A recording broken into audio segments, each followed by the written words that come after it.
માંગ હસન શાહપીરનો ઉર્ષ ઉજવાયો। ખોજા ઇસ્માઇલી જમાત સમુદાય દ્વારા હસન શાહપીર રહમતુલ્લાહ અલહે નો પરંપરાગત રીતે ઉર્ષ ઉજવાયો, જેમાં કચ્છ, સૌરાષ્ટ્ર, કાઠિયાવાડ, મુંબઈ સહિત ખોજા ઇસ્માઇલી સમુદાયના લોકો જોડાયા હતા। પ્રથમ દિવસે ધજા ચાદરપોશી, બપોરે ન્યાઝ સમૂહ પ્રસાદ આયોજન કરવામાં આવે છે। છેલ્લા દિવસે સંદલ શોભાયાત્રા જે હસનપીર ચોકથી પ્રારંભ થઈ નદીવાળા નાકા, માંડવી ચોક મુખ્ય માર્ગોથી પસાર થઈ હસનપીર દરગાહ કમ્પાઉન્ડ મધ્યે પૂર્ણ થાય છે। સમાજમુખી સાહેબ, કામરિયા સાહેબ સહિતના ઉપસ્થિત રહ્યા હતા, તેમજ 5 દિવસ સુધી સતત નોબત વાગે છે। મુસ્તાક મોહમ્મદ અલી ભોજાણી એન્ડ ગ્રુપ પાર્ટીએ દાંડિયા રાસની રમઝટ બોલાવી હતી। દરગાહ શરીફે હિન્દુ મુસ્લિમ સમાજના લોકો માથું ટેકવા શ્રદ્ધાપૂર્વક આવે છે।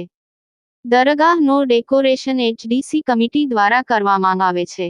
Reporter Imran Avadiya, daily crime news.